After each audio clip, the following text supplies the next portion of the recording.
What's going on? This video is a response to Maurice Williams. He had a video titled "I Don't Want to Live Anymore," and I empathize with that. I used to be there too. Just want to encourage you to hang in there, though. You know what I mean? For me, it was always related to women and stuff, and what I thought that I was not getting from them that I needed, that I never needed in the first place. And it's crazy how your mind could convince you that you need things that you don't actually need. You know what I'm saying? There's a fine line between wants and desires. Desires and necessity, excuse me.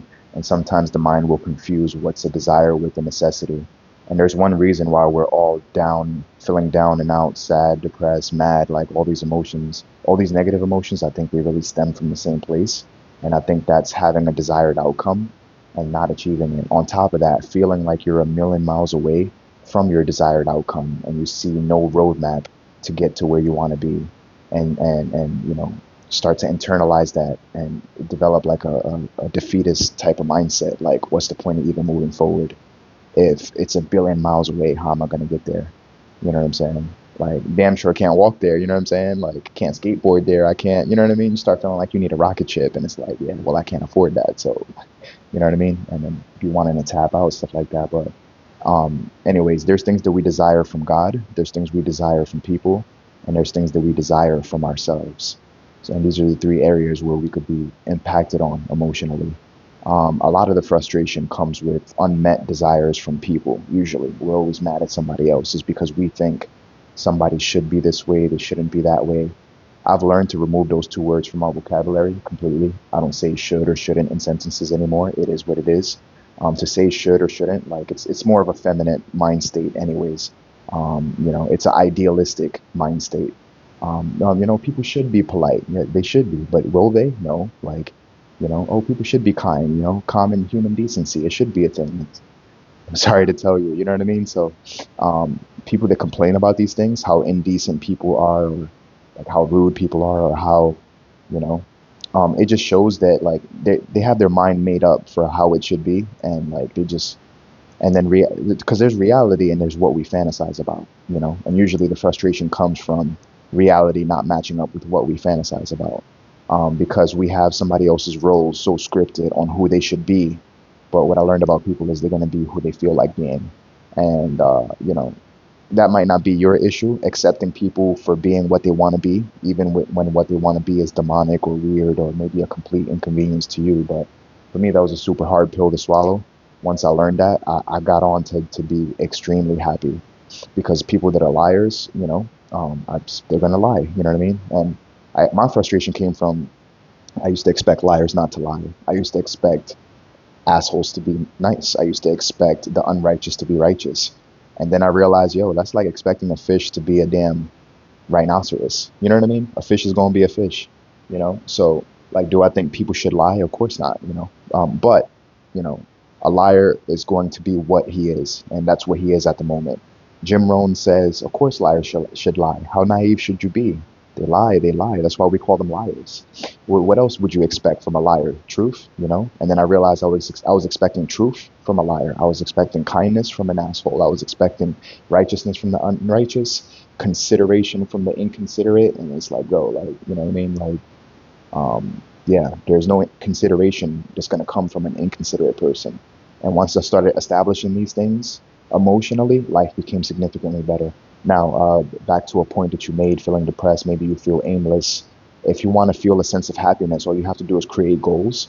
And as soon as you feel like you're actively making steps towards these goals being accomplished, you will instantaneously feel happiness, because happiness is felt in the pursuit of a goal being accomplished. It's not the goal itself. It's not once you get to the top of the mountain, right? A lot of people are depressed at the top of the mountain. And that's because it's like, damn, I thought this would mean something to me, and now I'm here. And it's like, well, yeah, now you got to set a new goal. You know what I mean? It's not the mountain peak that fulfills you, but maybe the fulfilling process comes in who you become as a person as you scale up what seems to be an impossible mountain, whatever that is for you, whatever that's going to be for me. I messed up my life in many ways, man. I lost over $30,000 gambling, maybe 40,000. I'm at my sister's house right now. You know what I mean? I'm not where I could be. I'm not where I would like to be. And yeah, it bothers me, because the most important thing to me in this life is I want to max out my human potential. in all forms of human endeavor. That means finances, my personality, the impact that I'm supposed to have on people. I dream to be a motivational speaker, and it's like I can't tap out. There's so many people unknowingly counting on me, and one of the most powerful things the Word ever said to me was by my friend named Ronnie. He said, "Yo, people are counting on you to become what you're supposed to become, and you're indirectly hurting them if you don't. You're letting them down. They don't even know that you're letting them down. But there's like a parallel universe where you become everything that you could be, and like the ripple effect in the ocean that you're supposed to have. If you never have that impact, it's not like you don't get out of life in like neutrality. We can never be neutral.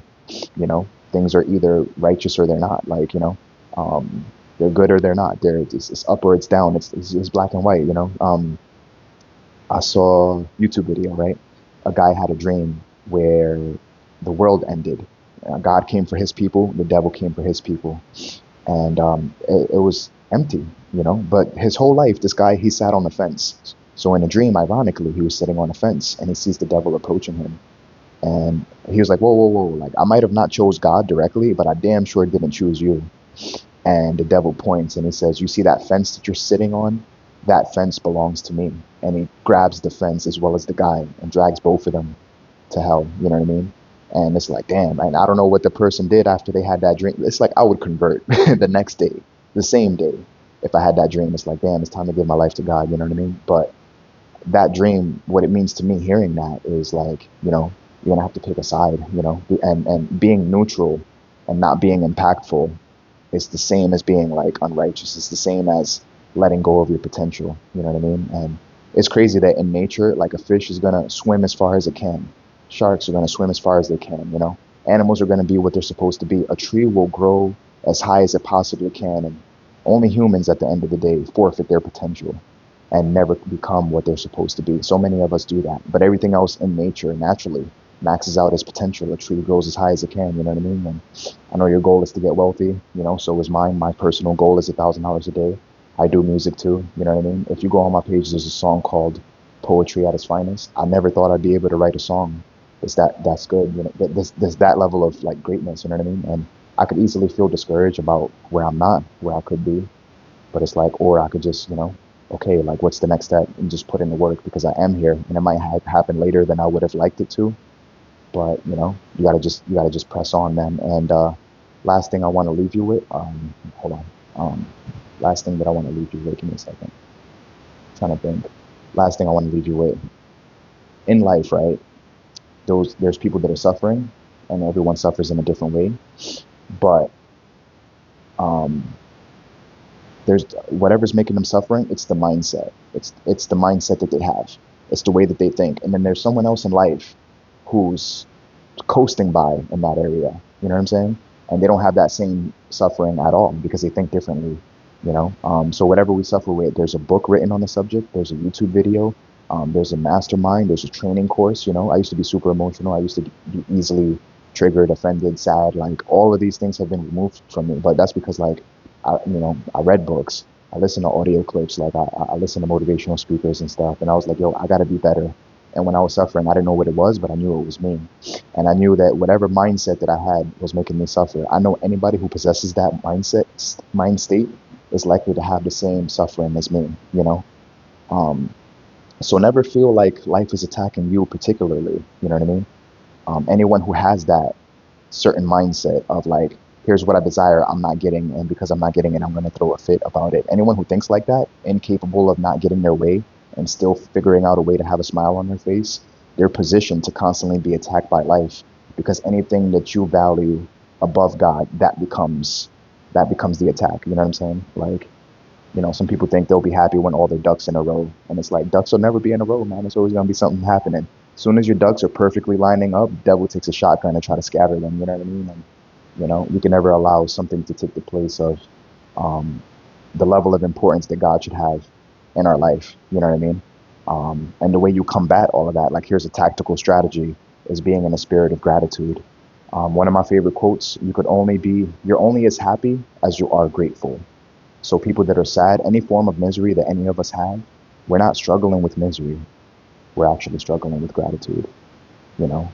You wake up in the morning, start counting your blessings instead of your curses. You know what I mean? Like, yo, I lost my car gambling. I lost everything, man.